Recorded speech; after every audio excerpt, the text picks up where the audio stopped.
let's understand why.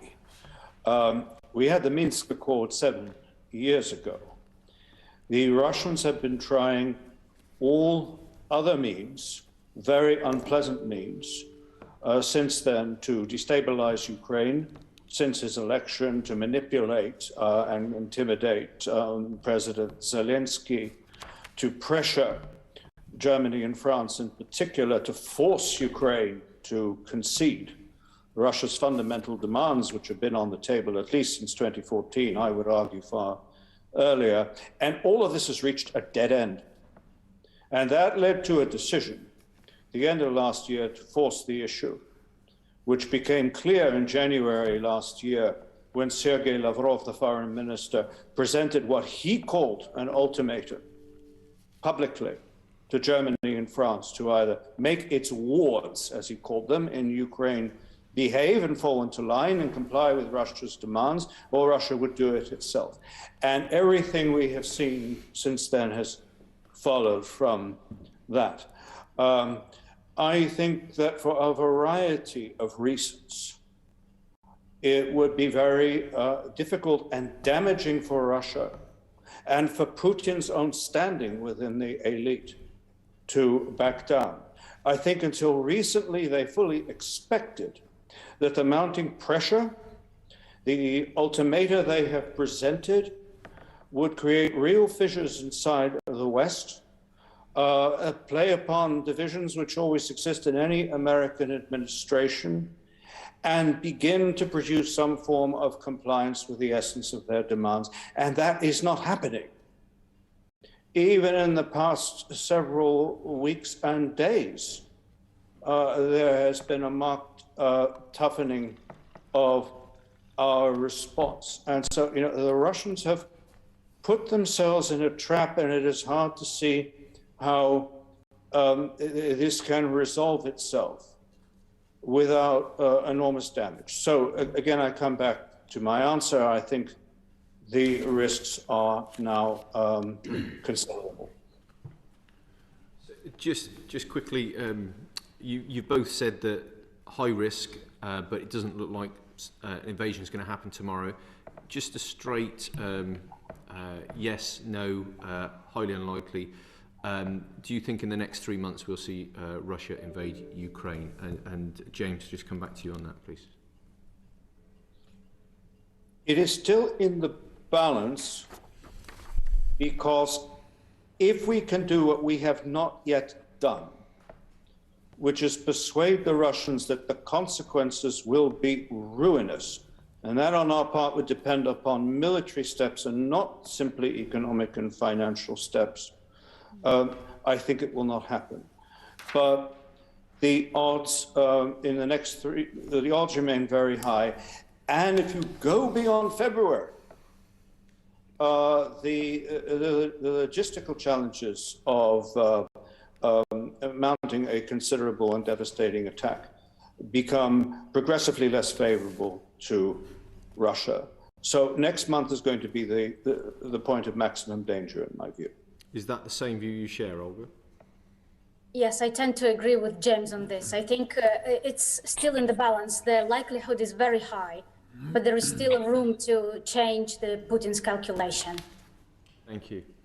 Thank you. Richard, did you want to come in here? A very quick one, if I may. To both, James first. From what I'm reading, it all depends very much on the ground and the ability of tanks to move fast. That ability is granted if the ground is frozen, which I understand it is now. And of course, in the spring, it gets all boggy and muddy and makes manoeuvre far harder.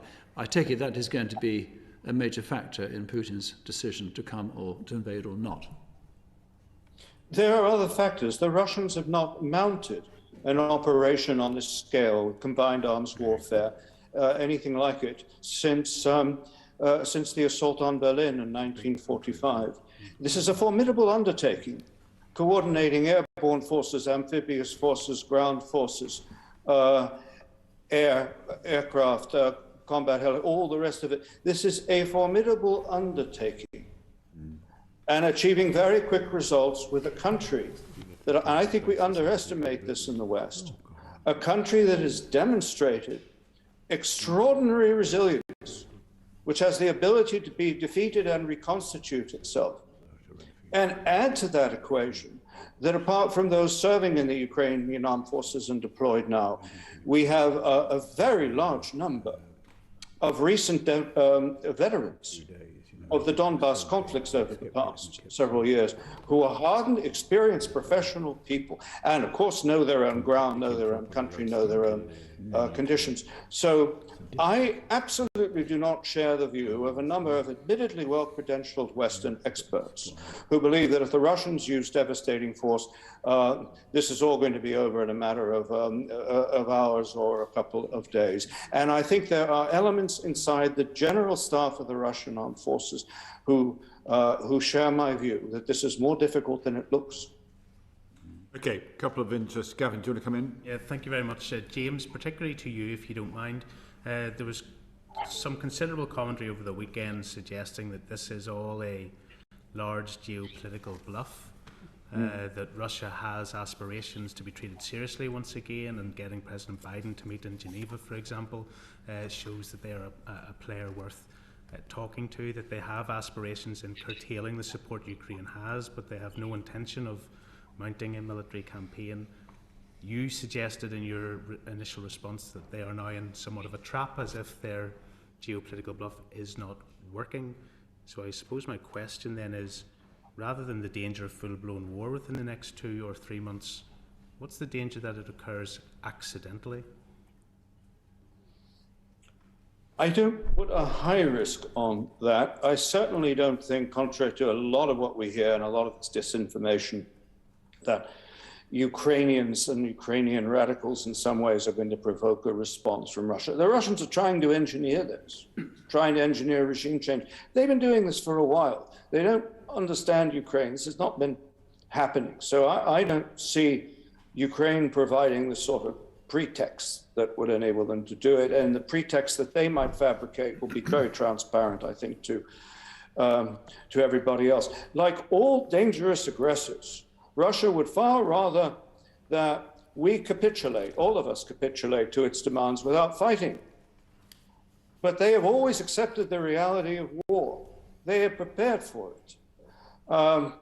And I don't think that they are in principle afraid of it or rule it out. What affects it is their assessment of the correlation of forces at the time, all of them, economic, military, and the psychological morale factor in the West as a whole.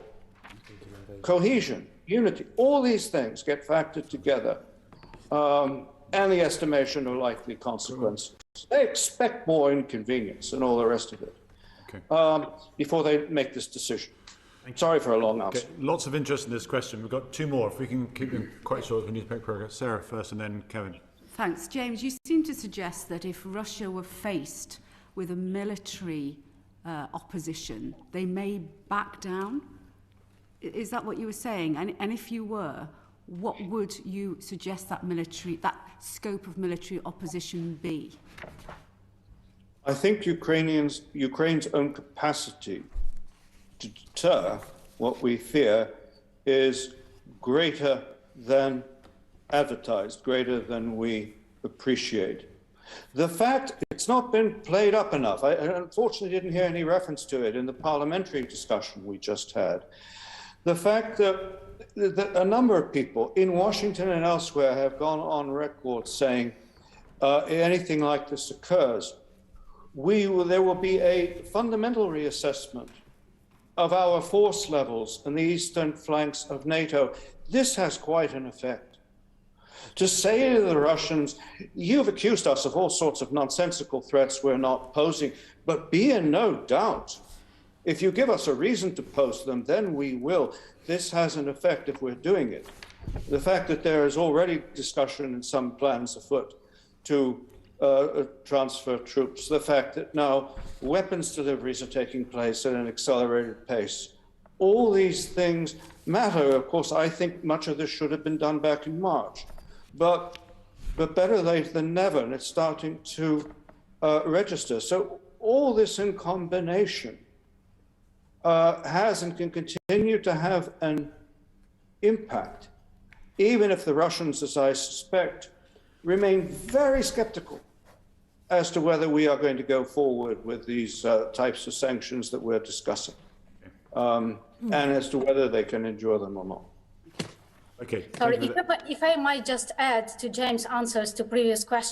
So as for the question about the weather conditions and whether it plays a role, whether it's winter or spring, well, according to many military experts, it might not play such a big role after all, because it is not a given that Russia would focus on the land invasion.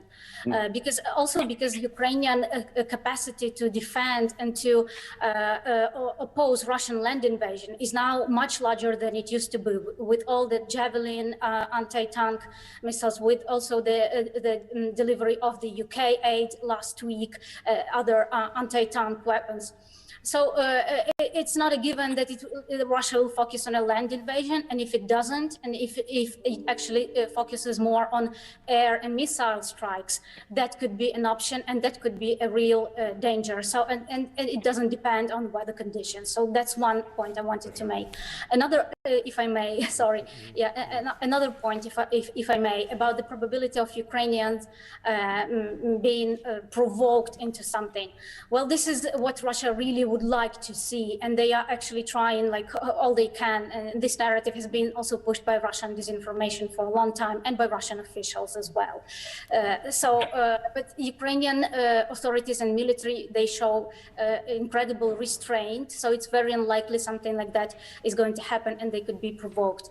And for the last questions, like what kind of deterrence, military deterrent there could be, military response. Well, the article I was just submitting today was about this latest military assistance delivered to Ukraine from the UK, from the US, also the promise of the Baltic states and the Czech Republic. So all this is a very strong deterrent to a possible new Russian attack, because on the one hand, it boosts Ukraine military and society morale. It gives Ukrainians a feeling that they are not alone, that they have not been abandoned by their Western partners, and there is a concrete assistance coming in, not just words, but deeds. And as you probably know, the God Save the Queen was trending on Ukrainian social media last week after the UK sent the military assistance. So this is one thing. And also in Russian eyes, we are seeing hysterical messages from the Kremlin in reaction to this military assistance. And this indicates that Russia really doesn't want it to happen. It doesn't want the Western weapons coming to Ukraine, and it could serve as a really strong deterrent. The problem, as I said before, is just that most of these weapons are focused on Russian land hardware, but Ukraine's crucial weaknesses and vulnerabilities are air and missile defense, and that's what military experts tell me, so it's coming from credible sources. Okay, thank you, Olga. Kevin, quickly on this one. Yeah, James, can I just ask, you raised the issue around concern within the Russian military about the scope of an invasion of Ukraine. Could I just ask your opinion in terms of what public opinion would be? Because clearly in Afghanistan and Chechnya, they became very unpopular in terms of body bags going home. Have you got any insight into what the current thinking is there? When it comes to ordinary Russians, the only thing that the Russian elite and establishment fears at this point is it's not internal privation, it's not inconvenience, it's not all this other anything else. It is a major overseas venture like this that fails. Every regime change in Russia has occurred after a surprising defeat in an external war. And they're aware of this. Nothing could be more damaging to Russia's prestige, its position in the region, in Europe, in the world, to the Putin regime and to Putin personally, than to start a war and fail to achieve objectives. And they're aware of that. But there's another thing they're aware of, and let's remember, the authority in Russia, Putin's own authority, depends upon respect.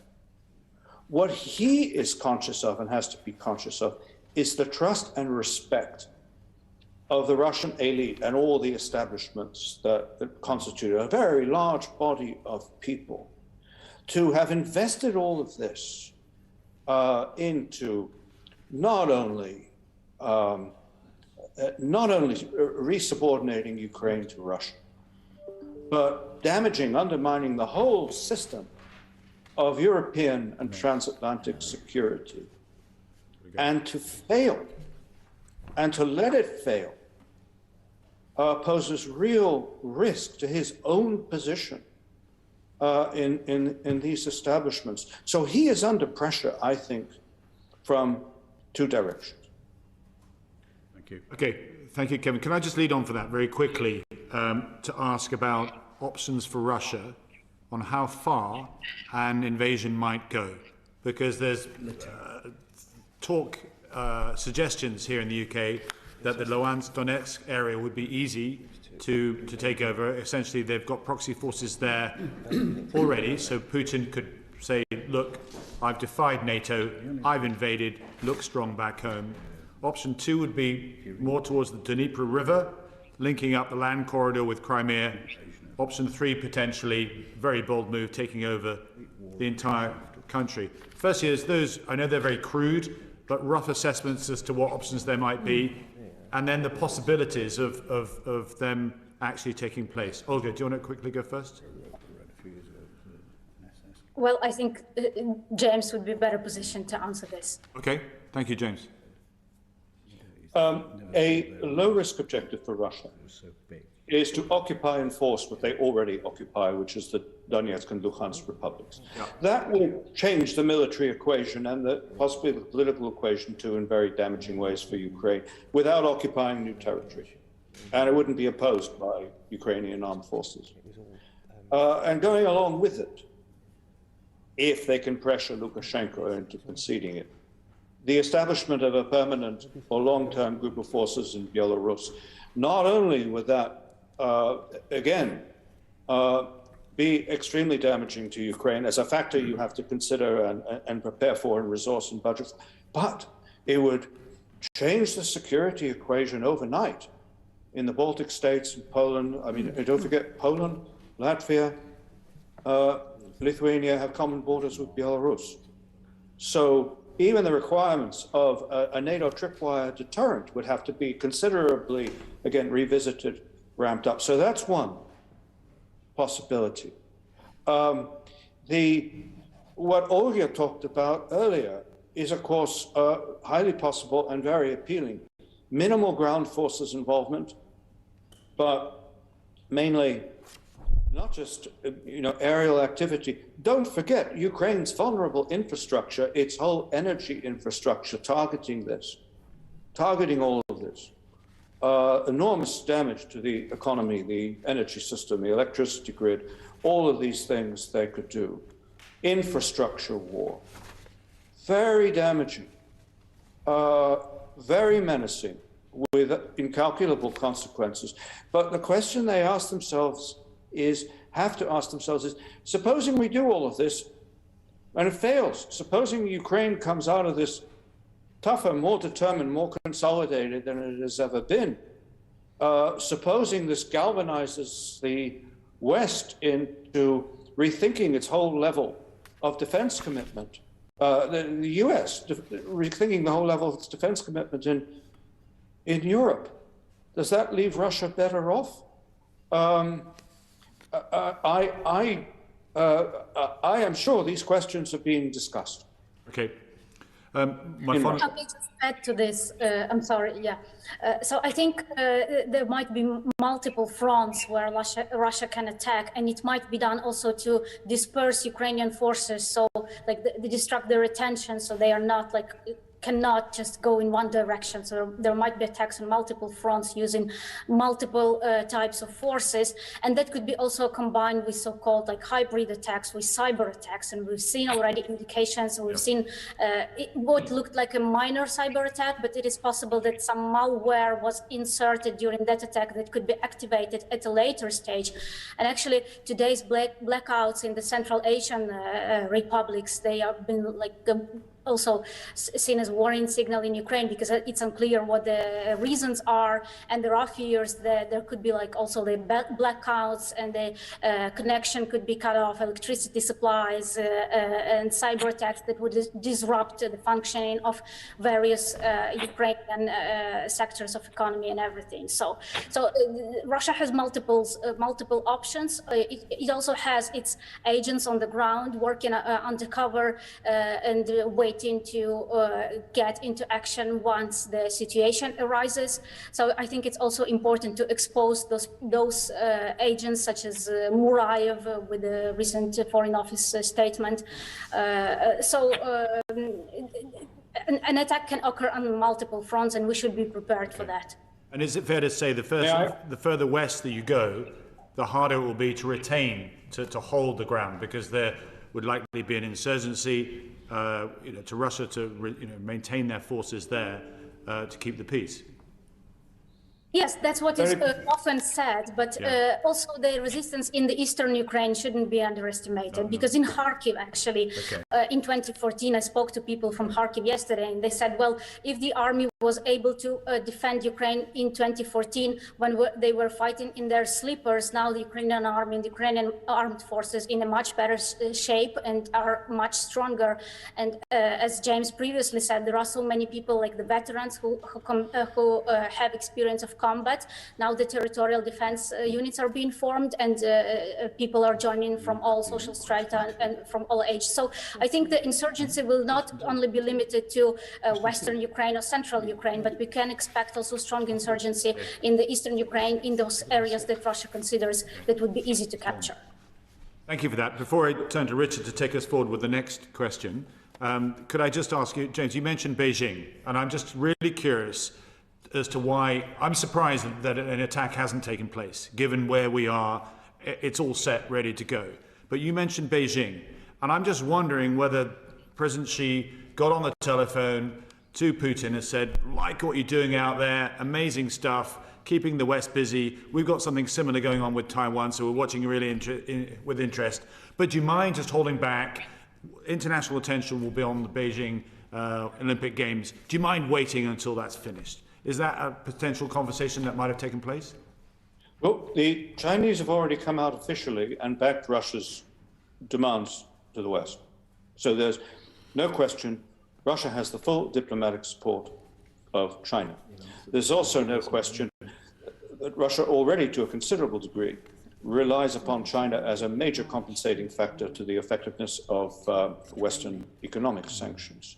Now, I think we should be in no doubt. If we fail to rise to the challenge in Ukraine and follow through with steps we are beginning to take, our prestige, our reputation in China will be greatly diminished. And so there could be no greater fallacy than to say, well, we must let Ukraine go because China is the big adversary and we must concentrate there. We will be in a far weaker position to do that. May I just also reinforce Olga's point? The Russians want to destroy Ukraine's combat forces. They don't want to be in a position where they have to occupy ground, where they have to deal with civilians, where they have to deal with an insurgency, where they have to deal with Ukrainian special forces and sabotage and all the rest of it. And they dread getting bogged down in a long war. They want this to be devastating, conclusive, and short. Okay, thank you for that. Let's now turn from the operational side of things as to why it's all happening, or why it might be happening anyway, what Russia's up to. Richard. James, I think to a certain extent, your last answer answered in part the question I'm about to ask you. But what does Russia hope to gain from its latest military build-up on Ukraine's borders? And how is it different from the build-up in the spring of 2021, which I believe was a matter of weeks and much of the hardware was left behind, obviously for the troops to come back and occupy at a later date? I think what happened in 2021, yeah. 2021 is what the Russian military would call a reconnaissance, an effort to assess the mettle, the capacity, the awareness of Ukraine and the West, and factor the Biden-Putin meetings in all of that and everything they've seen. In fact, I have to say, the withdrawal of the US from Afghanistan, the way that happened, all of these things to get an assessment of just who they're dealing with, what kind of opposition we have. And I think that their conclusion, whether it was right or wrong, is that the West is very weak and we can afford to continue pushing them. And that's in large part why we are where we are. And the fact that we're now pushing back, as I have to reiterate, I think we're beginning to show signs of pushing back effectively. I think this has come as something of a surprise to them. So there's nothing new in the fact. This has been going on from the beginning, from the day Ukraine became formally independent, from the day the Cold War officially ended, that Russia, as Putin puts it, wants Ukraine to define its independence in cooperation with Russia, to subordinate itself to Russia, and to make that the condition for what we would call independence. Of course, there's no independence at all there. And the Russians have not made it secret. They want a new security order in Europe based upon what I think the Prime Minister recently referred to as Yalta principles an hour ago. These are very old, these are very old objectives. And they're at a point where they feel if there's going to be a war, this is where they were at least a couple of weeks ago, there is no better time for it than now. The longer we wait, the worse things get. The reality politically has been slipping away from us. Everything we have tried to do by other means has run up against a dead end. I'm pleased to see Olga nodding, but that's why I think we're here. Thank you, Jay. Olga, can I ask you the same question? What's Russia trying to gain? That was the first part of my question. And what's different about spring 2021? Yeah, so in general, I agree with what James said. I just want to elaborate on something. So I agree that for now, for Russia, it's now a now or never moment, that it feels that now the momentum has grown to solve the Ukrainian question as they themselves frame it. And I also agree with the point that Russia has lost other types of leverage over Ukraine, especially since 2014, since it started the war in Ukraine. The attitudes towards Russia and towards, conversely, Ukraine's integration with the European Union and NATO has changed significantly and shifted in the other direction. So if before the war, a significant part of Ukrainian population wanted to have partner relations with Russia, now it's a tiny minority, it's about 10%. Instead, about 60% of Ukrainians now, according to polls, support integration of Ukraine into European Union and NATO. That support, especially for NATO, it was just at about 20, not more than 30% prior to Russian aggression in Ukraine. So Russia has achieved the opposite of what it actually wants to in Ukraine by launching the war. So it failed on this front. Also, Russian attempts to have a political influence in Ukraine are also failing. Pro-Russian politicians lost a huge amount of support they enjoyed before the war. So now pro-Russian politicians poll at about 5 to 10%. And that's a huge difference from the previous levels of support. And the pro-Russian President Yanukovych was elected in 2010. So it's impossible to imagine in today's Ukraine that a pro-Russian politician is elected as a president or occupies a high position in the government. Olga, can I quickly interrupt you? So the more they fail, logically, the more likely invasion is.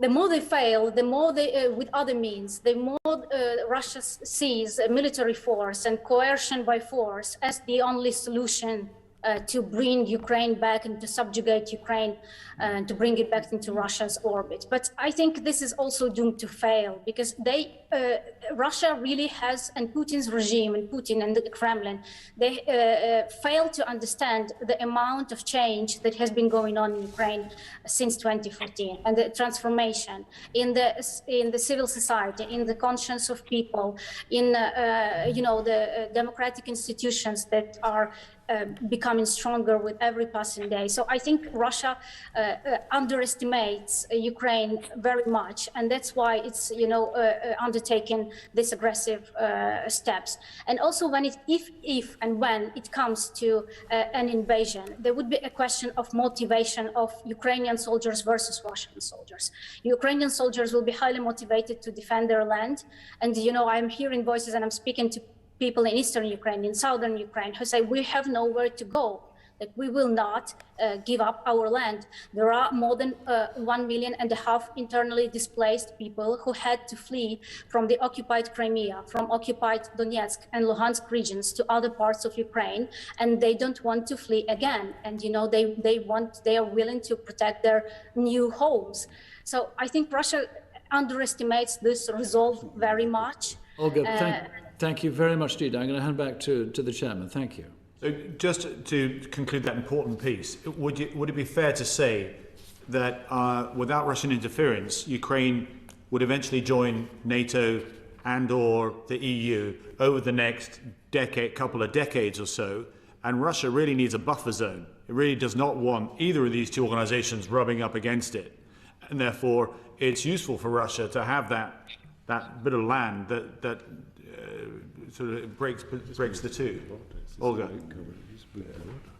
Yeah, well, I think the main Putin's motivation is not as much to restore Russian empire or to, create buffer zones. His main goal is to cling to power, to stay in power, and to preserve his kleptocratic regime.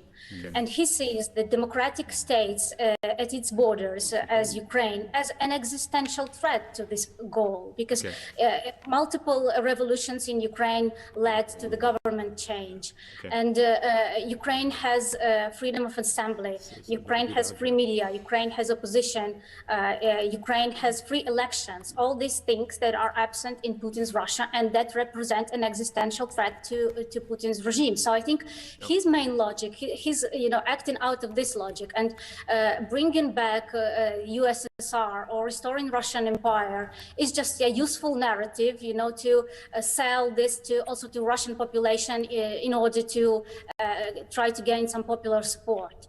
Okay, thank you for that, Olga. Very comprehensive. Sarah, to you. Thanks. Olga, you mentioned at the very first question about the mood of the Ukrainian people, and it's stoic and it's keep calm and carry on. But how did the extensive cyber attacks and bomb threats affect their outlook? And then what about regions like the Donbass, where there are mixed loyalties and some subversive tactics going on? What is the mood like there? Yeah, thank you for this question. In fact, the cyber attacks and the bomb threats are nothing new for Ukraine, because these things and these threats have been present here for years. You might remember major cyber attacks in 2017 that disrupted an operation of various Ukrainian governmental and non-governmental services and also had reverberations around the globe. So these, unfortunately, are not something new, and the same applies to the bomb threats. Now we see an increase of these alerts, and according to Ukrainian security services, they are being coordinated by Russian intelligence via social media such as Telegram. There are more these threats, and of course, it irritates people. But I think actually the main emotion and the main feeling that I myself have, and I see among Ukrainians, is not that of fear, but of anger. It makes Ukrainians very angry, because we just want to continue with our normal lives. We see that our country is changing, it's developing, it's actually becoming a better place to live with every passing year, despite of war and despite of all Russian attempts to destabilize it. I myself, I studied abroad, and made a conscious decision to go back and live in Ukraine and to, work for the development of this country, and I never regret it. And I actually see these changes. So Ukraine is changing. This irritates Putin, but we see in these Russian attempts to prevent our development feel a lot of anger, and this anger, it can have also a constructive way. Like we are now directing it into strengthening our resilience. And as for your question about the loyalties in the eastern Ukraine and in Donbass, well, of course, there are a lot of people, mostly elderly people, because especially those who stayed in the areas that are close to the contact line are elderly people that decided they had nowhere to go, and they didn't have an option to move and start a life anew in other parts of Ukraine. So loyalties of those people can still be with Russia, or rather with what they see, with USSR. They might think that there is a possibility of return to, the times of nostalgia. They are nostalgic, and they might have these loyalties out of pure nostalgia. But from what I gather when I speak to people in those areas, that the most proactive people there are all pro-Ukrainian. So those who support Russia, they are usually a passive minority, but those who support Ukraine are an active majority. Thank you. James, do you have anything to add? May I just reiterate a key point that Olga made earlier, which is fundamental, which is lost. Before Crimea, before Russia detached parts of Ukraine, support for NATO membership in Ukraine never exceeded 30%. It was normally about 25% or 30%. We have not been able to penetrate Russian thinking to the point where they understand the only thing that creates this hypothetical NATO threat is you. The only thing that makes Ukrainians anti-Russian is you. After Crimea, I was having dinner in Kiev with a very senior member of their defense establishment who's very pro-NATO. And he burst into tears. He said, with everything going on, I always thought of them as a kindred people. I never thought they would do this. So, one should not underestimate this. Russia has caused all the problems it fears. Russia has created all the threats that it has. And we've not been able to get through to them. We're dealing with an elite of people, a whole class of people who are historically, psychologically, temperamentally unable to accept the reality of Ukraine as a different people, a different place, a place of its own, a land of its own. That's, been the basic problem. Okay, thank you. Thanks both, Chair. If I may just add, I just wanted to touch upon the issue of, a Russian-speaking population, which is sometimes confused with loyalty to Russia. In fact, a lot of Russian-speaking people are in Ukrainian armed forces and are fighting against Russian aggression. A huge majority of Russian-speaking population in Ukraine does not want to see Russia in Ukraine, does not want to, have any connection to Russia. So it absolutely doesn't define loyalties, and this is sometimes lost, I think, as I see from the media representation of the situation and from the debate in Ukraine. Thanks. Thank you. Derek. Thanks, Chair. I'm not sure whether this is David or Olga, maybe Olga first, but do you know, have you got any view about whether the Russian military leadership and the Kremlin, Putin, are absolutely on the same plan, that they are completely at one about what should happen over Ukraine? You mentioned before, James, that there was some concern, and also you talked about the establishment. So have you got any intelligence that there's any divide at all between the Russian military leadership and Putin and the Kremlin? You ask Olga, we'll start with Olga, I think, first. Okay, well, I don't have intelligence, but I think, and it is plausible, and there are indications that there is no unanimity in the Russian leadership over a potential invasion of Ukraine. But, well, as we know, the ultimate decision is up to one man, and if he decides to invade, other people will just like stay quiet. I think what we should focus on, and what the Western countries and the UK should focus on, is on to, Putin's inner circle are extremely rich people with strong connections to the West, who send their children to study in Western universities, who have their wealth and who store their wealth in Western banks, and who buy expensive property in Switzerland and in the UK, in Italy, in other countries. So, and I think those people might be really reluctant to lose access to their wealth that they store in the West, and also to be able, to be received and welcomed in the West as they are now, if Russia launches a new invasion of Ukraine, and there are really severe costs, and they feel the impact of this new sanctions. So I hope these things are being discussed in the UK and in the West, like how to target Russian kleptocrats, how to target Russian money in the West, because I think that this is a leverage that the West has over Russia, which hasn't been used to the extent it could be used, and it's a very strong leverage. So, thank you. James, your view, will the Russian military leadership just do as it's told by Putin, or, as we've seen in the past, they sometimes rebel against the political leadership? Thank you very much for your question. First, it's important to understand that the general geopolitical, geostrategic level, there is a very tight commonality of outlook between Putin and the military establishment, the whole system. Now, at the same time, the Russian military are very good at going through a lessons learned process, and they keep doing this. And that's why I detect elements of greater realism about what they might be up against in Ukraine. And they're not hiding this from Putin.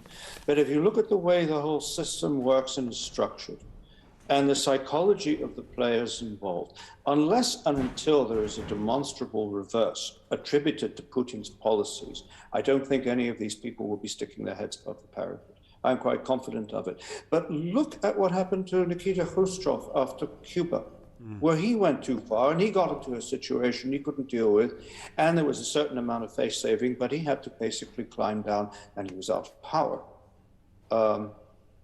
fairly quickly. And you could see a lot of tensions and irritations before that, but it took that reverse to do it. So we're not there yet, are we?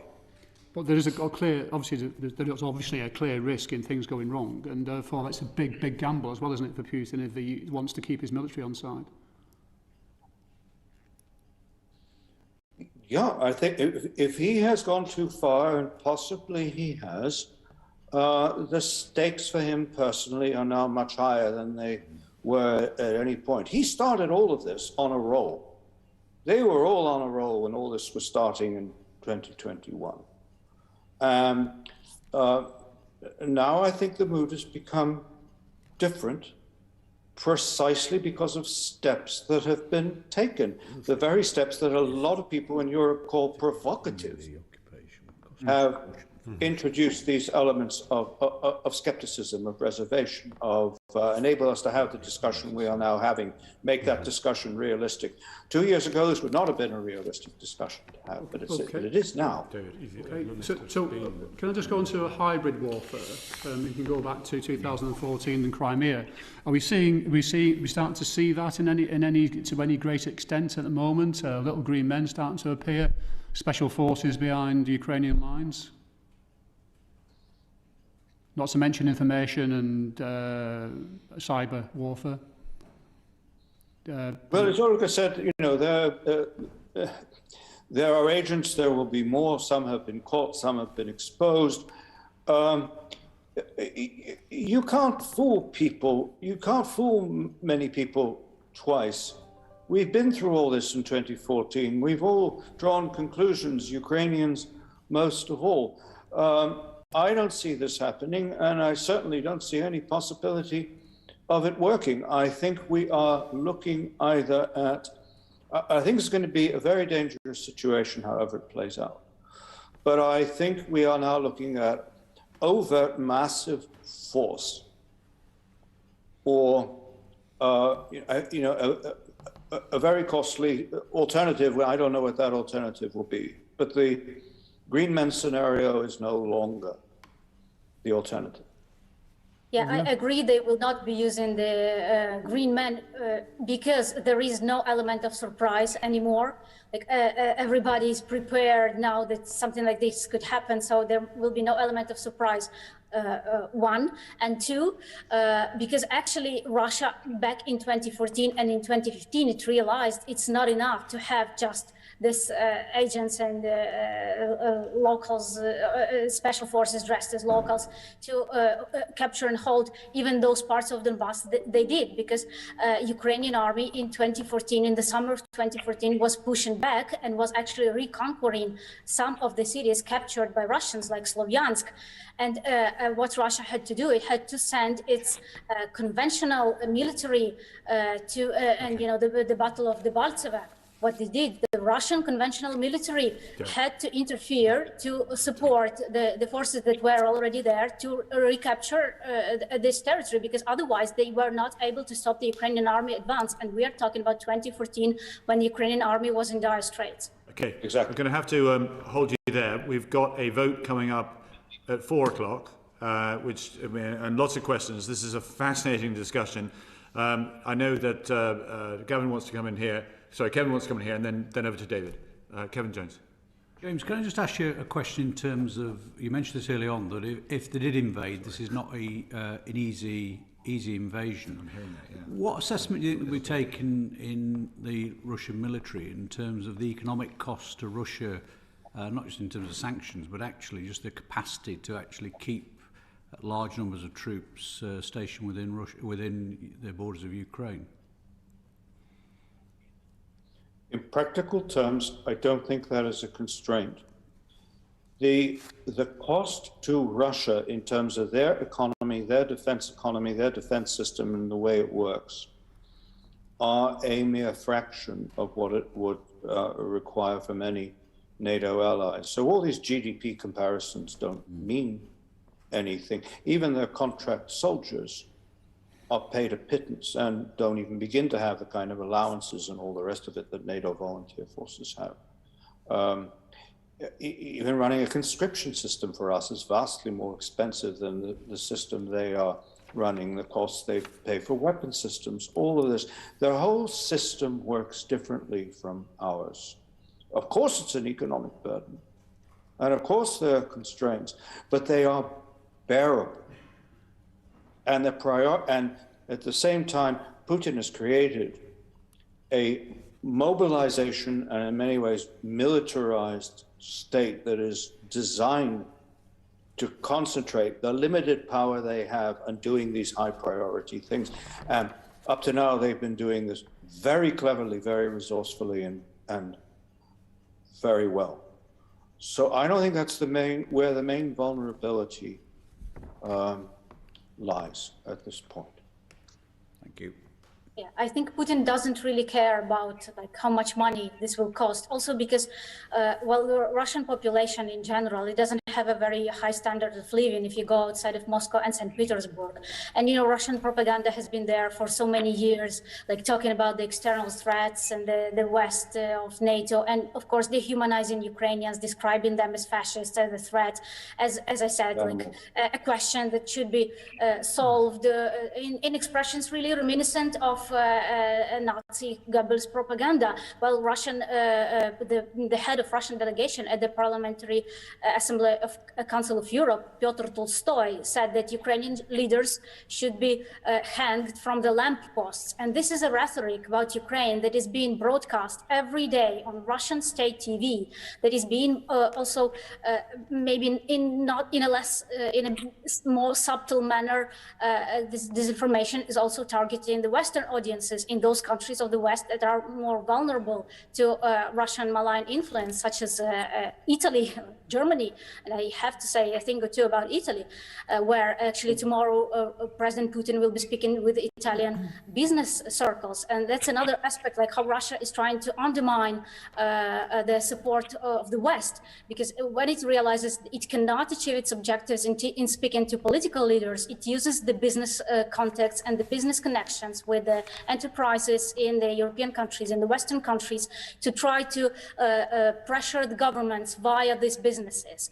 So that's remarkable, actually, that Putin is speaking tomorrow with the representatives of the most important Italian industries.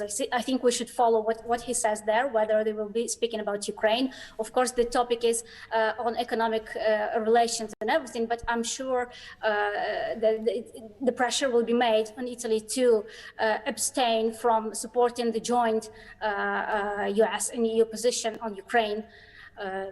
That's another matter, but I think it's important. Thank you. David. I just want to come back to the honourable member who asked me this question. If Putin can say at the end, I was the person who reversed this Ukrainian deviation, this heresy, and I brought Ukraine back to the motherland, then all these sacrifices, all these costs don't mean anything. And that's what he understands. And he'll be right in making that calculation. Okay, thanks, Chair. Thank you both. How this pans out, obviously, it remains to be seen. But given that, it might be a case of there's some small measure of success for Putin or success for the West, or it will be a face-saving exercise or some exit that's allowed to prevail. What is both of your assessments of the likelihood, whatever the outcome, of this spilling over into other elements of Russia's western frontier with NATO, particularly in terms of our NATO allies in the Baltics? Well, I'm sitting here in Estonia, and again, I said something about this at the beginning. If they are able to maintain a group of forces in Belarus, even if something is worked out in some way over Ukraine, we face a problem we haven't faced until now, and it's going to put our NATO collective deterrence and defense system under pressure, and this is going to have to be addressed. The Russians will have the capacity, however this turns out, to maintain a level of military tension in the entire area, from the Black Sea, from Bulgaria all the way to the Gulf of Finland. And the Finns themselves are aware of it, and the Swedes are aware of it. Going into the, at least the mid-term. So, there is a very strong connection here. The notion that you can just remove Ukraine and all these problems from the equation and preserve the strength of the rest of us, the security of the rest of it doesn't work. No. There's too many of these interconnections. Yeah, I think there is a big risk that the war, like the full-scale war, if Russia decides to launch it on Ukraine, could really could spill over outside of Ukraine's borders. Baltic countries are potential next targets, but also the countries of the Black Sea region are worried. The countries of the Central and Eastern Europe are worried, and I think what is a bigger threat here is that.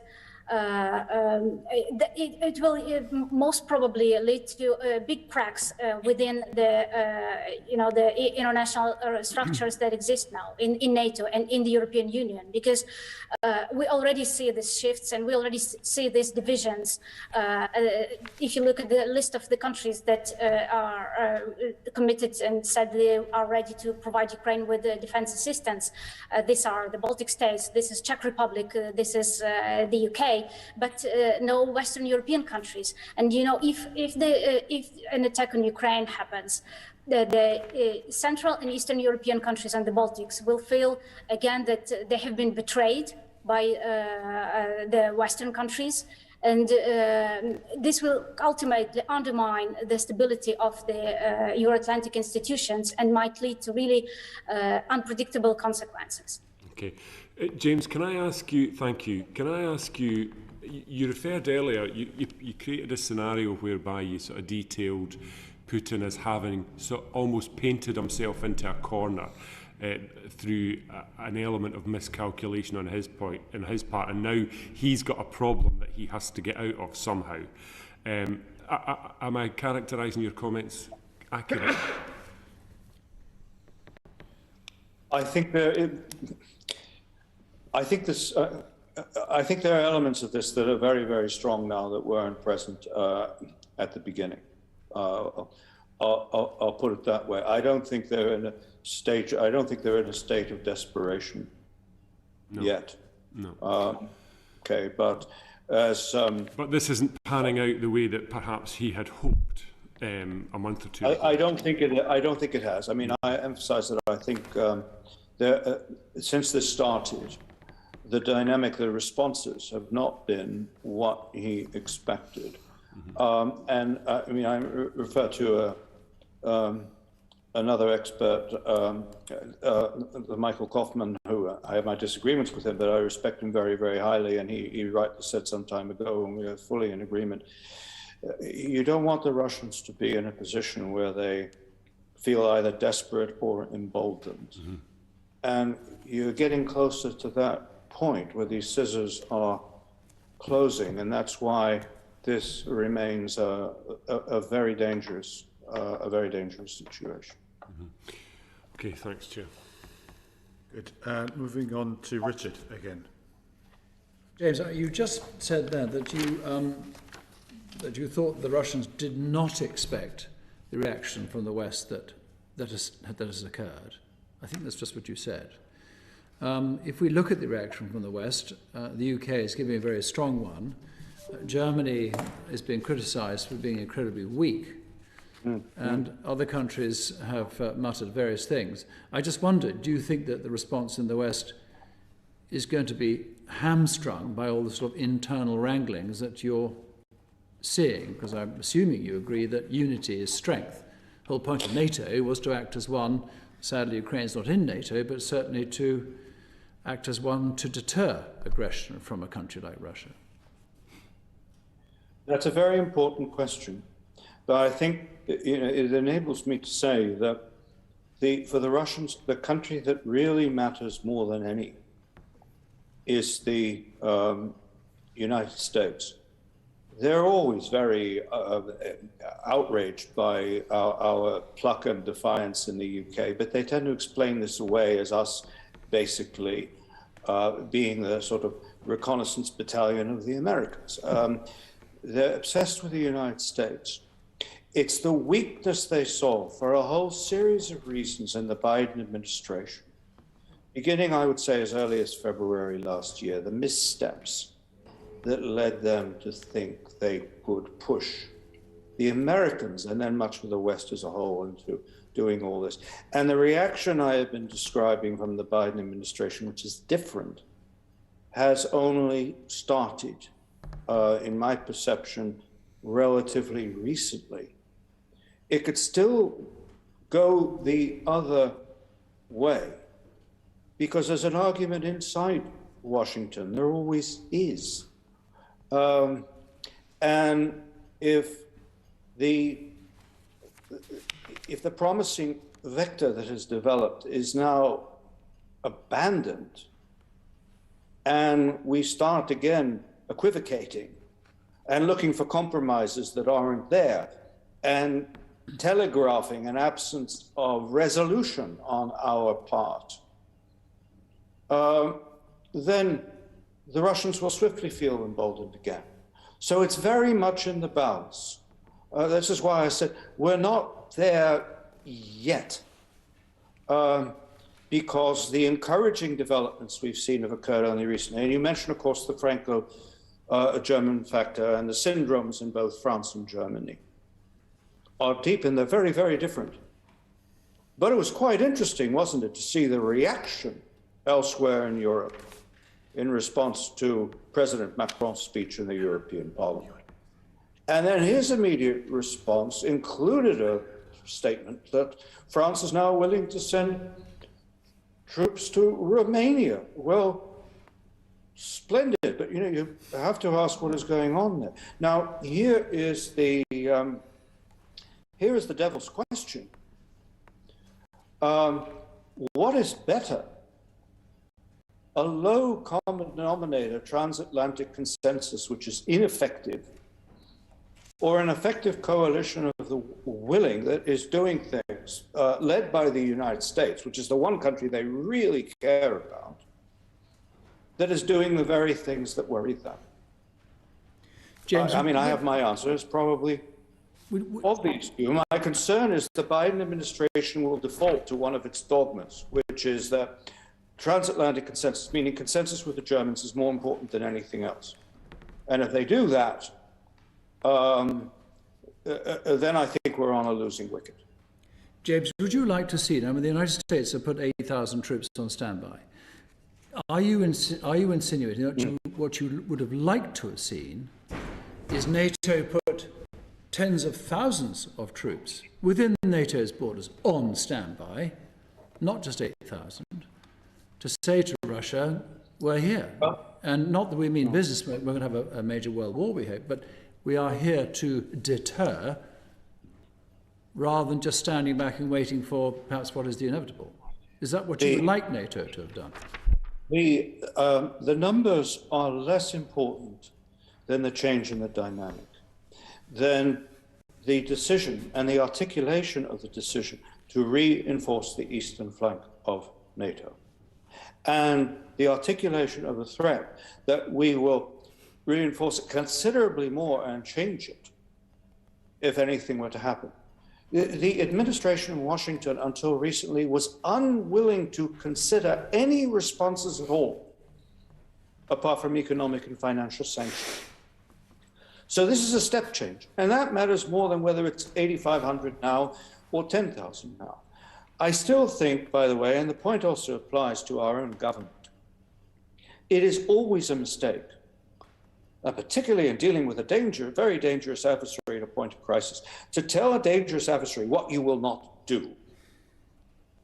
I understand why there are reasons for us to conclude it would not be a good idea for us to put British armed forces or American armed forces in harm's way in Ukraine itself. You don't announce this because this gives Putin an absolute green light, and it removes from the equation all manner of other military responses that are essential, that don't involve ground forces on the ground in Ukraine, beginning with cyber intelligence, special forces, reinforcement of troops where they are. Our traditional policy has been and must remain, we don't comment on the presence of special forces and we don't comment on their absence. Olga, sorry, I left you. One thing also to say, may I just add very quickly, you don't say, because Ukraine is not a member of NATO, we will not defend it. There's nothing in the Washington Treaty that prohibits a NATO ally from going to the defense of somebody outside NATO. Kuwait was not a member of NATO, was it? You don't say these things. Okay. So, sorry, I will. No, it's amazing stuff, but we've got to explore some other things. Richard. Just Olga, sorry, go back to the question which I've slightly diverted from, which I apologise. That is the Western response hamstringing or leaving hamstrung the agreements with the West to try and deter Russia? Can I just add to what James just said? I think one of the major things that emboldened Putin actually after this spring build-up last year was the agreement reached in the summer of 2021 between the US and Germany on the Nord Stream 2. Putin got what he wanted. So by escalating at Ukraine's borders in the spring, he got a meeting with Biden and he got an agreement favorable for him on the Nord Stream 2, which in Ukraine was seen as a betrayal because this is a clearly geopolitical project that is pushed by Gazprom and by business interests in Germany that has absolutely no economic use, but it's a purely political and geopolitical project of Russian leverage over Ukraine and over Europe. So I think this was, I think that emboldened Putin and that forced him to push to more aggressive actions that he's resorting to now. And I absolutely agree with James that he says that maybe certain things should not be voiced because also they are taken badly in Ukraine. When we hear that here, well, nobody in Ukraine expects NATO boots on the ground. That's clear. But when we hear that said and emphasized for 1,000th time, you know, it's somehow it doesn't really boost our morale. And also, I see signs the Ukraine coming from the Ukrainian government and the expert community that Ukraine, in its diplomacy and in its dealing, you know, with the other countries, is now willing to focus more on multilateral formats than on the formats with EU or NATO level, because it sees there is no unity inside the EU, there is no unity inside NATO. So, for example, the format that is being discussed now and very much looked forward into is the trilateral format with the UK and Poland. And there is appetite in Ukraine to explore what are the possibilities of military cooperation in this format, and if it could be somehow taken seriously into consideration in the UK. Olga, it's very kind. Chairman. Right. Emma, too. Thanks, Chair. Just to follow on from my colleague's question there, I think, James, you might have briefly touched on this before. Macron suggested that Europe needs its own dialogue with Russia separate from the United States. Do either of you feel there's any merit in that at all? I know we're pressed for time, so my answer would be no. Thought so. And the big question is, you know, the fatigue I always have, the reason I always sigh when the word dialogue is mentioned, is it's irrelevant. What are you going to say? It's the same thing with diplomacy. Diplomacy to achieve what? These are the important questions. Dialogue, negotiation, talking, all the rest of it, yes, it should always be going on. It should be going on in the war itself. But the issue is, to what end? Do we have a position? What is our objective? What is our view? These are the questions that need to be discussed, not whether we talk or we don't talk. Okay. Olga? Yeah, and the perception in Ukraine is that such initiatives as President Macron, well, first, it looks like it's a absolutely political decision because he's in the election year and he uses it for his to gain political points ahead of the elections. And the second thing, well, from Ukrainian perspective, it looks not very promising and dangerous, you know, to have. There will be these trilateral negotiations at the level of advisors these days, I think tomorrow in Paris, between France, Ukraine and Russia. But France is not seen as a trusted ally here in Kyiv, you know, so there is little trust that these negotiations can achieve something. And there is actually a preoccupation that France might be siding rather with Russia than with Ukraine. So from the Ukrainian perspective, these formats are not very desirable, but there are other formats that Ukraine sees as more desirable. And of course, it looks for more involvement in the negotiation process of the UK and of the United States, which it sees as really committed allies and partners. Okay. Thanks both for that. Just obviously, we talked about it earlier that this is the second time in less than a year that Russia's caused military escalation on the border with Ukraine. If this immediate crisis is peacefully resolved, what steps can NATO take to prevent this happening again? And in particular, I'm curious what you both feel about how effective sanctions actually are. James, I can start with you again, if you want. Well, you finally asked me a question that stumped me. I think it's a question of what kind of Russia we have. If we are still facing the same Russia, we are still going to be dealing with an adversary. The immediate danger will have receded. We will have to then see what that adversary concludes and what it decides to do. So at one level, we could relax our vigilance a bit, but we should not be going off dining out on this and saying, as we've done too often in the past, well, we won and they lost and this problem is over. No, Russia is going to be a problem. And even if we have a post-Putin Russia, which can be, it could be better, it could be worse. Russia is going to be a problem because its whole history predisposes them to a different outlook, a different understanding of Europe, of European security, than that which we sometimes wrongly take for granted and that which we seek to uphold. So that's going to be difficult for us in a different sense, to maintain this kind of mature understanding and realistic understanding at a time when the emergency has passed, and not to default to another set of utopias about history ending and our problems being over and triumphalism and we won, they lost, is going to be extremely important if we reach that happy point.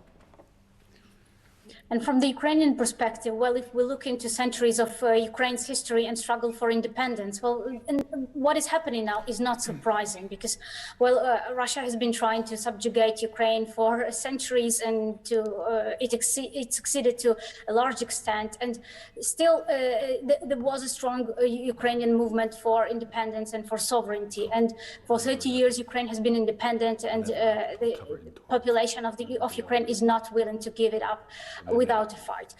Unfortunately, one cannot choose geography, one cannot choose its neighbors. So Ukrainians have no other choice than to strengthen themselves, than to get ready to defend themselves, to live in this constant state of alert, a little bit like Israel does, with an aggressive neighbor just next door. And as for the efficiency of sanctions, I think sanctions work, and we see it from Russia's reactions also to now the statements that have been made in the West regarding possible new sanctions. The most nervous reactions from the Kremlin were coming to the threat that there might be some sanctions targeting directly Putin or people immediately close to him. And also there was a nervous reaction to the statement that the sanctions could be targeting Russian bank sector and the SWIFT system. So I think we should really listen to those signals to assess whether sanctions are working. And I think the fact that Russia is now trying to have dialogue with businesses in those countries that it sees as weak links, as vulnerable, it also indicates that sanctions work.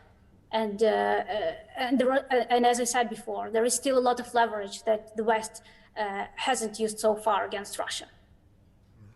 That's helpful. Just in terms of sanctions, obviously since 2014, the US has had sanctions already on Russia, and I've read somewhere that Putin's got, billions in international reserves, so sanctions wouldn't hit him directly anyway, or those close to him. It would hit other people instead.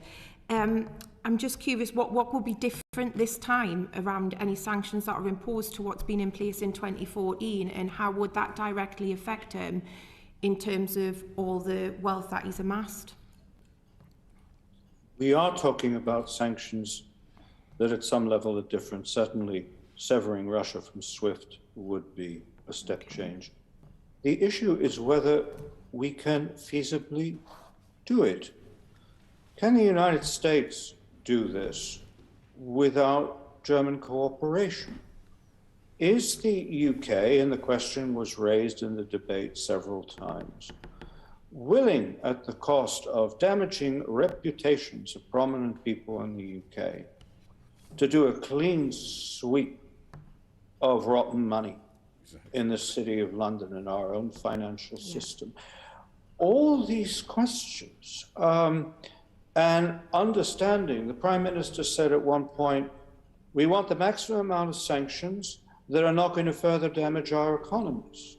I'm sorry, beyond what we already have, any further increase in any qualitative change in sanctions will hurt us as well. Because we're starting from a position of Russia already being highly integrated in a financial and economic global system. And that's the issue. And you look at the whole energy question as well. Energy prices we are paying for people who earn far less than my modest Estonian salary, and the impact this has on them, and expecting a democratically, elected governments to say, I'm sorry, for the next 2 or 3 years, going to have to reconcile yourself, maybe for a longer period of time, to paying 40% more than that. Is all this really going to happen? Well, I think for those reasons and others, the Kremlin is highly skeptical. And they also understand business is interested in what they call CPI in themselves. Western businesses are not charitable institutions. They're not, in general, unpatriotic, but they have their responsibility to shareholders and so on. If they're exposed and they suffer, this is a breaking factor on our own governance. So yes, I can envisage theoretically that we could do certain things in the financial and economic sphere that would be very crippling to Russia and to Putin and the establishments around him. But I question the feasibility of us doing it in a time scale that is needed to deter Russia now in this crisis. And this is, you put all this together, and it's one reason I've said you cannot deter Russia by economic and financial means alone. And that's where they are coming from, too.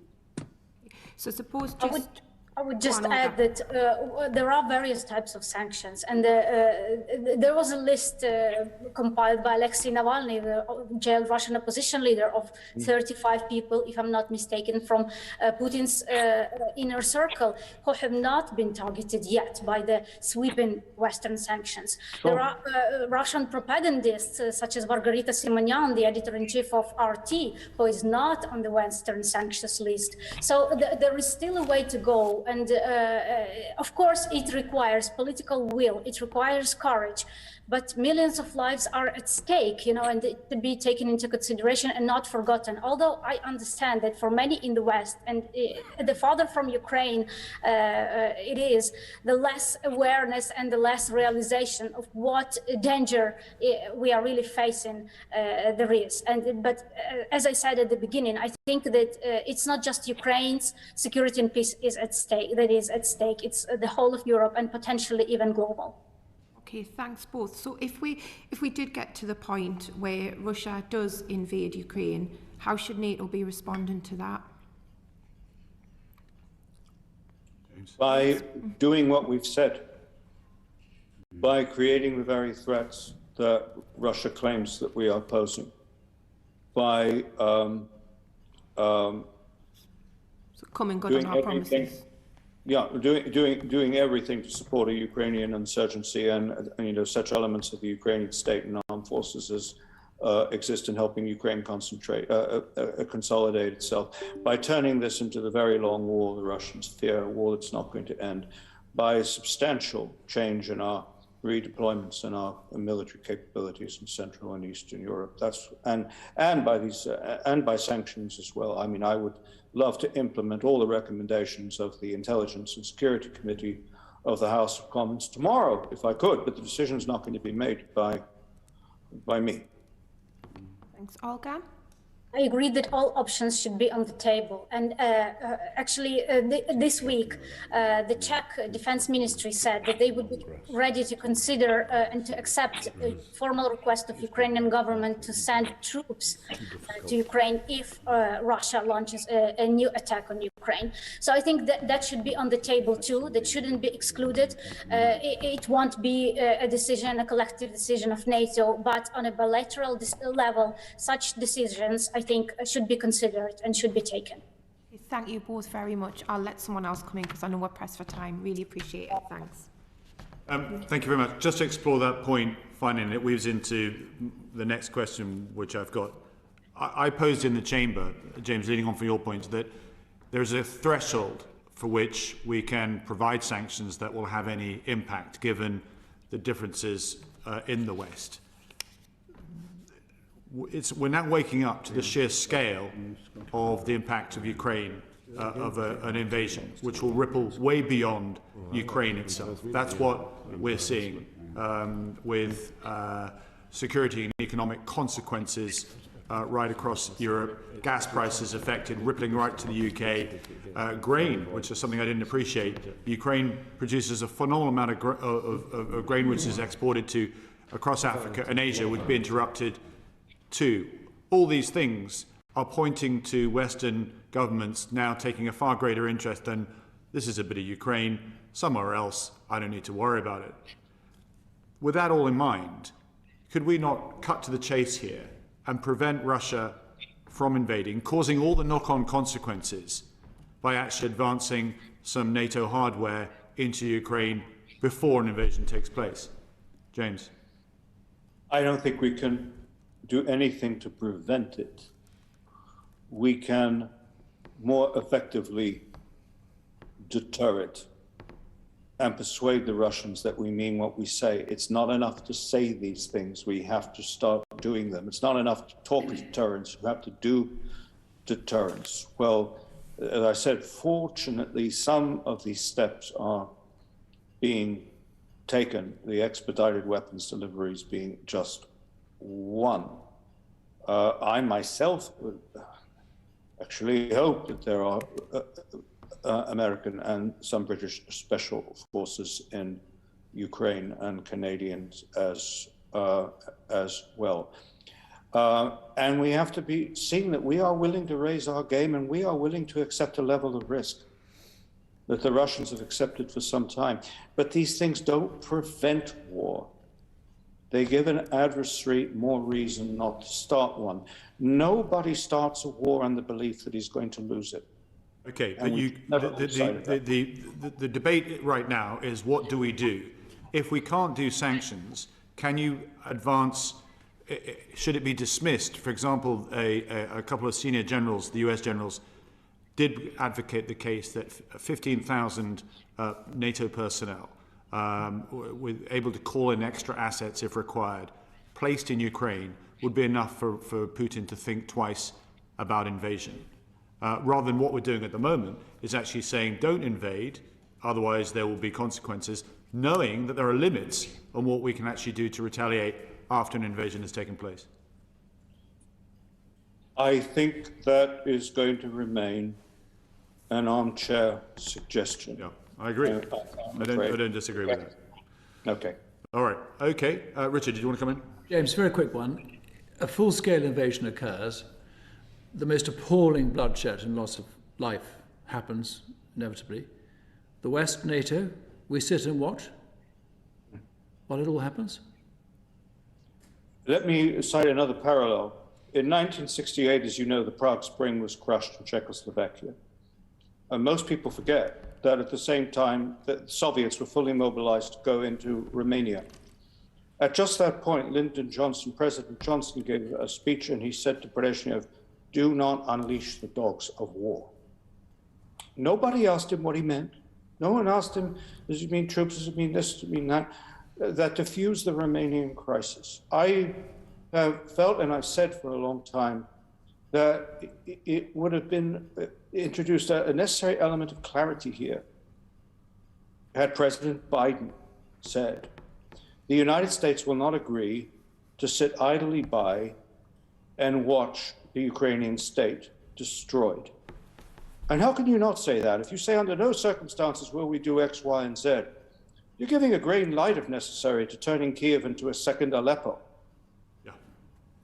And if we say then, oh, now we're going to do something, well, great. The point was to have prevented it happening in the first place. Exactly. Okay, we're going to have to move on to two more final questions. Over to Gavin. Thank you very much, Chair. Olga, perhaps I could ask you, if you don't mind, there's been an awful lot of talk about Ukraine between allies and Russia. It seems the only discussions that involved Ukraine themselves were held at the OSCE, and Russia has now dismissed that as a forum. Could I ask what your view is on Ukraine's direct involvement, should there be any future dialogue that involves or invokes issues around their own security? You mean direct negotiations between Ukraine and Russia? And at least they have a seat around the table, yeah. Well, that's what President Zelensky suggested. He said several times that he was open to have a meeting with President Putin. But I think that's not a good idea for several reasons. First, Putin doesn't need it. He doesn't want it. He indicated he's not interested to talk with Ukraine because he doesn't see Ukraine as an agent in itself. It sees it, as deprived of sovereignty and agency, and he wants to negotiate with the big powers, with the US first of all. So Putin is not interested. And the second second reason why this is not a good idea is, well, it's very unlikely that Zelensky will be able to outsmart and outplay the former KGB agent on a one-on-one meeting. So I think while all options should be tested, I think this is not the best way to go, and any negotiations with Russia should happen in presence of Ukraine's strongest allies. The Normandy format with Germany and France is virtually dead. And Russia has signaled it has no interest in engaging in it, although there are some attempts now by President Macron also to revive it, but I'm not sure they can succeed. Maybe another format, including the US, including the UK, could work better, but that's an open question. And I just wanted to add also to something James previously said, like what can deter, what can prevent a Russian new attack? I think what has been happening in the last week, like all the military assistance coming into Ukraine, that should continue. And that is something that could change Russia's calculus in terms of cost. And especially if something that has not yet been considered, such as missile defense to Ukraine, is taken into consideration and discussed. Well, some Ukrainian military experts, they say that these systems can be installed in Ukrainian territory temporarily, not for a long period of time, like temporarily in order to send a signal to Russia that because without the ability to have a superiority in air, Russia's options are more limited than they are now. So that's one option.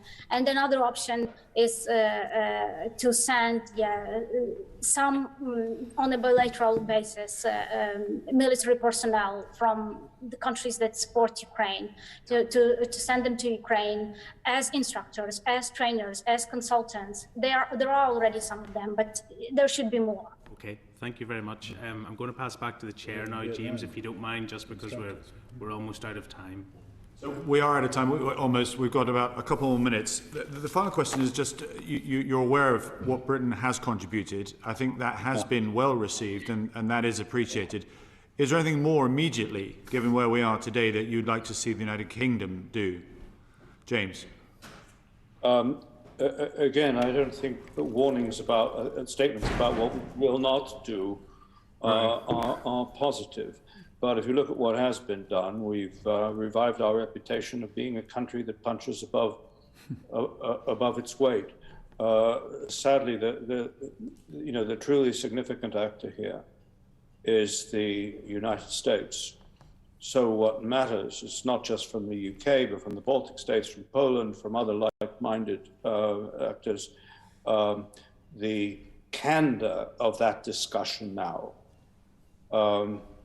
With the United States. And we shouldn't forget, it's going to be my last point, it has to be, the Cold War, the policies of containment and everything else, after the Second World War, they didn't start in the United States. They started in Europe. They were demanded by governments of the left in Europe, by the post-war British Labour Party, by socialists in France and Italy. They persuaded the Americans to change the wartime paradigm, and so we have a role with the United States. Okay, James, I'm sorry, you may not be aware there's a division bell taking place there. Before we sign off publicly, can I, on behalf of the committee, say thank you to Olga and James. It really has been a fascinating session. This was going to be a one-off. We may decide to explore this a bit further, given how important this is. Very grateful for your contributions today. That brings to the close of this session. Thank you very much indeed. Order. Order. Thank you. Thank you, James. Thank you very much. That's great stuff. Fantastic. Thanks very much indeed, guys. Thanks a lot. Thank you. Good day safe, Olga. And thanks to the UK for the support. Thank you very much indeed. Bye-bye. Are you coming? Committee room.